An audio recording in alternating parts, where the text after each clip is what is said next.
Drawing on the methodology of narrative theory, I argue that Holocaust literature written by members of the second and third generation challenges the categories of witnessing and testimony. According to the definitional schemata I employ, the first generation refers to Holocaust survivors, the second generation refers to children of survivors, and the third generation refers to grandchildren of survivors. In the well-established categories of witnessing and testimony in reference to the Holocaust, only Holocaust survivors, or those who were present at the time of the Holocaust, are witnesses to the Holocaust and thus can provide testimony. The problem is this: if testimony about the Holocaust concerns itself with the transmission of memory, what happens when members of the first generation are no longer alive? The post-Holocaust German Jewish and American Jewish texts of the second and third generation I examine devote significant attention to the processes through which memory about the Holocaust can be transmitted across generations. These texts depict the main process of such generational transmission as a dialogue between the witness and the listener, two interlocutors.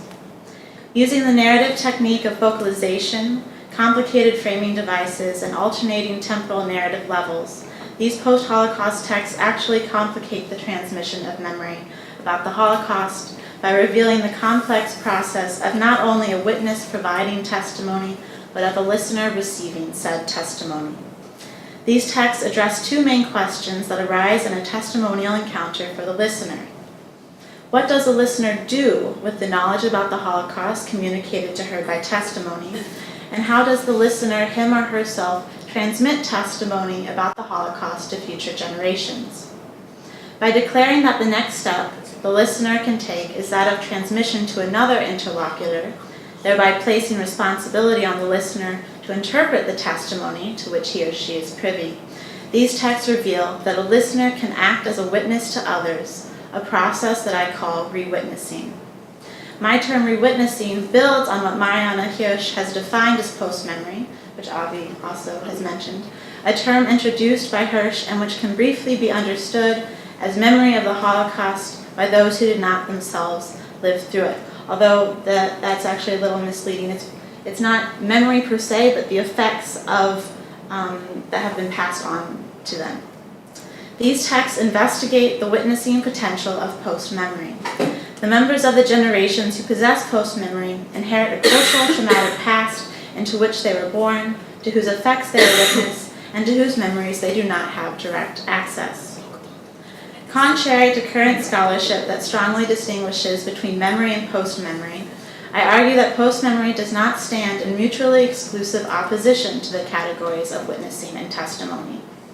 Addressing the relationship between post-memory, witnessing, and testimony frequently requires that these post-Holocaust texts, which include works of both fiction and non-fiction, themselves blur and complicate generic distinctions. The selected texts of the second and third generation from which I draw examples in this paper are Elizabeth Rosner's novel, The Speed of Light, published in 2001, Daniel Mendelssohn's memoir, The Lost, A Search for 6 of 6 Million, published in 2006, and Art Spiegelman's Meta Mouse, A Look Inside a Modern Classic Mouse, published in 2011. And so for the purposes of this paper, I've cut the German Jewish literature text, but I can say more about that later. The texts I treat reconstruct situations in which generational transmission occurs as re-witnessing, or the listener's re-narration of a witness's testimony to a third party, or to a third person, or a group of people. Key features that describe these instances of re-witnessing include the idea of choice, in which the witness chooses to become a witness, and the development of the narrator as a detective who chooses to investigate memory and family history. More than a re-narration, these texts approach the concept of re-witnessing as a form of rewriting, a term which denotes its quality as a mediation of a mediation. In such instances of re-witnessing, writing acts as a catalyst for the transmission of memory. The texts of the second and third generation I analyze in this paper are emblematic of the ways in which texts of the second and third generation in German Jewish and American Jewish literature utilize and transform elements that appear in survivor witnessing and testimony. By incorporating elements of witnessing and testimony, while also depicting the transmission of Holocaust memory that continues after the listener has either heard or read a survivor's testimony, the listener participates in the ongoing process of generational transmission. The concept of re-witnessing productively expands the purview of post-memory by demonstrating that the transmission of memory about the Holocaust will be able to continue through encounters between listeners and other individuals who do not hear or receive testimony directly from the survivor. My term, re-witnessing, signals an action-oriented engagement with the past, one that not only encourages but necessitates that a listener use what he or she has heard from the survivor and narrate it to others. Re-witnessing, then, is a type of re-narration. The process of re-witnessing takes place in Rosner's The Speed of Light, Mendelssohn's The Lost, and Spiegelman's Metamause. In these three texts, witnessing occurs either between characters in the narrative or between the author and reader as a result of the narrative. Re-witnessing functions as a two-step process, initially listening to the survivor and then adapting what is heard into another narrative, predominantly in the form of written rather than oral narrative. As presented in these texts, before an instance of re-witnessing can occur, the narrator or character must first decide to search. He or she acts as a detective who chooses to investigate memory and family history. Indeed, these texts suggest that re-witnessing arises as a result of searching. Like the narrator or character that chooses to search, the reader too must filter and decipher the information she gleans from the narrative and act as a detective. The portrayal of a character or narrator as a detective, coupled with the portrayal of the reader as a detective, in which both have to decipher clues and signs and assemble the story, despite knowing on one level the outcome, whether one of survival or of being killed, corresponds to the notion of searching that appears throughout these selected texts of the second and third generation. Choosing to search becomes the only way to produce what I have called here re-witnessing, since, in expanding the testimonial chain, re-witnessing traverses geographic, cultural, and temporal spaces and distances. To be sure, as portrayed in these selected texts, one does not choose to search in order to re-witness. That is, re-witnessing is not the main motivating factor. Rather, the curiosity or the desire to find out what happened begins the search. Rosner's The Speed of Light portrays a key instance of re-witnessing in which the listener, Paula, re-narrates the story she has heard from survivor Josef Huber to her brother Julian. Paula returns to New York City from her trip to Budapest, shaken from her encounter with Josef Huber, the survivor whom she met in Budapest and whom she convinced to tell her about her father. Their father hadn't told them anything about his experiences. Upon her return home, Paula debates sharing with Julian what she has learned about their father, that he was a member of the Sonderkommando. Worrying about the effect that informing Julian about their father would have on him, Paula only recounts part of what she had learned, namely that their grandfather was a cantor and their aunt a violinist. After Julian inquires as to what else she learned, she evades his question, saying only, quote, "You can guess the rest, can't you? Because all the stories ended the same way, pretty much, Auschwitz," end quote. This line of reasoning resembles the answer Josef Huber gave Paula herself when she asked Huber to tell her about her father. Accordingly, the situation between Paula and Josef Huber replicates itself in the situation between Paula and Julian. During the conversation between Josef Huber and herself, Paula had insisted that not knowing was worse than actually knowing. Despite personally experiencing the strong desire to possess knowledge about her father and the desperate manner in which she beseeches Josef Huber, Paula first refuses to impart her newfound knowledge to Julian. This scene from The Speed of Light complicates the assumption that an individual's previous position as listener encourages the same individual to re-narrate the narrative he or she has heard. On the contrary, Paula's own experience, and particularly that of her recurring nightmares, strengthens her initial reluctance to tell Julian. Despite not questioning the legitimacy of her request to Josef Huber to tell her about her father, Paula wonders if it is her place to tell Julian what she knows. In contemplating her obligations, either to tell her brother what she knows about their father or to honor her father's chosen silence about his experience, Paula reveals a key feature involved in narration and re-witnessing. The receiver of the testimony must desire to re-narrate what she has heard. Despite her initial hesitation at the end of the novel, Paula tells Julian what she has learned about their father. She stumbles over the best way to phrase it. After admitting that there is more, she she utters one word, Sonderkommando. Voicing this word aloud enables Paula to begin narrating and mollifies her apprehension over telling Julian. In telling him about her conversation with Josef Huber, Paula's description of her narration, quote, "I told Julian the way the old man had told it to me. I told him all I knew," end quote, implies that she re-witnesses to Julian. The narrative, however, precludes insight into this longer conversation between Paula and Julian. The fact that Paula re-witnesses to Julian takes prominence over what she specifically says. Like Rosner's The Speed of Light, Mendelssohn's The Lost and Spiegelman's Metamaus likewise depict the processes by which listeners re-narrate stories from survivors. In their re-narration of the survivor testimony to which they are privy, Spiegelman and Mendelssohn re-witness what they have received as listeners. In order to expand the testimonial chain through re-witnessing, Mendelssohn shifts his position within it. As a child, Mendelssohn remained solely in the role of listener or asked the questions that were expected of him. Now Mendelssohn takes a more proactive role. He conducts the interviews, and in The Lost, he weaves the story.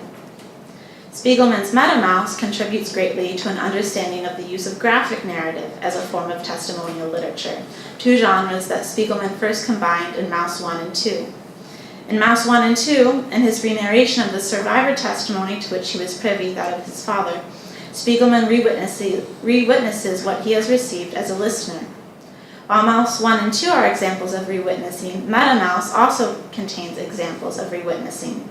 In Metamaus, Spiegelman once again re-narrates survivor testimony.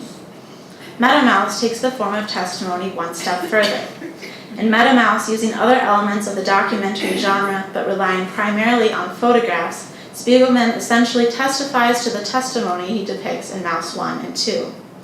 Metamaus, as a text that testifies to his necessarily shaped testimony about Vladek, his father, and his relationship to Vladek, operates as a form of meta-testimony. In Metamaus, Spiegelman now occupies the position of someone who is able to narrate to a listener. As he did in Maus 1 and 2 in Metamaus, Spiegelman therefore depicts the processes by which listeners re-narrate the stories and fragments of stories that they have heard from survivors. As portrayed in these selected texts, the narrator or character might decide not to re-witness, even though she potentially could. Thus, given the capacity for re-witnessing, these texts also feature examples in which the listener does not re-witness. In The Lost, not every survivor Mendelssohn interviews gives permission for his or her testimony to be integrated into Mendelssohn's narrative. Mendelssohn refuses to re-witness in certain places in the narrative out of deference to the limits placed on him by survivors. One such survivor, Shlomo Adler, whom Mendelssohn interviews in Australia, places prescriptions on his interview with Mendelssohn. Shlomo refuses to allow Mendelssohn to witness for him in the form of Mendelssohn's book. Mendelssohn still is a witness to the witness. He hears Shlomo's story firsthand. He is just not allowed to re-witness Shlomo's story in his autobiographical narrative. Although Mendelssohn could re-narrate Shlomo's story in his memoir by including what he remembers from Shlomo's oral testimony, Mendelssohn remains true to his word.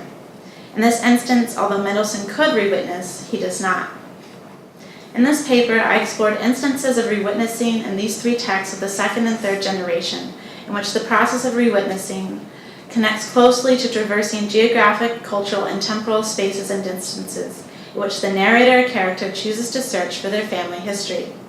These texts approach the concept of re-witnessing as a form of re-narrating, and address, in some form or another, the ongoing process of the transmission of memory about the Holocaust. The selected texts of the second and third generation, analyzed in this paper, ruminate on the medium through which an individual's memories are conveyed to another. The technique of focalization used in the study's complex fictional narratives emphasize the importance of through whose perspective one sees.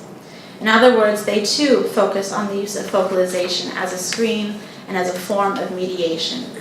The two non-fictional narratives, Mendelssohn's The Lost and Metamaus, both use the lens of photography, and with Spiegelman's supplemental DVD, the computer screen. So it's interactive and hyperlinked. You can click on the text. Or you can click on the DVD and see examples of Spiegelman's drafts and sketches. These types of screens associated with focalization, photography, and technology is particularly salient given the emphasis on the role of sight in the process of witnessing. The ability to give testimony, to narrate about one's experience, remains tied to this primacy of sight. And yet, in terms of transmission of Holocaust memory into the future, I suggest, with my term rewitnessing, that the transmission of Holocaust memory can be tied to the ability to re-narrate a story one has heard from the survivor. In this way, one's ability to witness or to see becomes secondary to one's ability to narrate. These selected texts of the second and third generation in German Jewish and American Jewish literature, and their focus on the testimonial encounter between witness and listener, and in their depiction of these scenes of rewitnessing, support this argument. These instances of rewitnessing, which are both fictional and non-fictional narratives, suggest that these texts engender witnessing and help produce testimony, forming a category that I call textimony, T-E-X-T. If instances of rewitnessing do, as I argue, produce viable modes of witnessing the Holocaust, the extension of this argument is that the texts themselves, by engendering witnessing, produce testimony.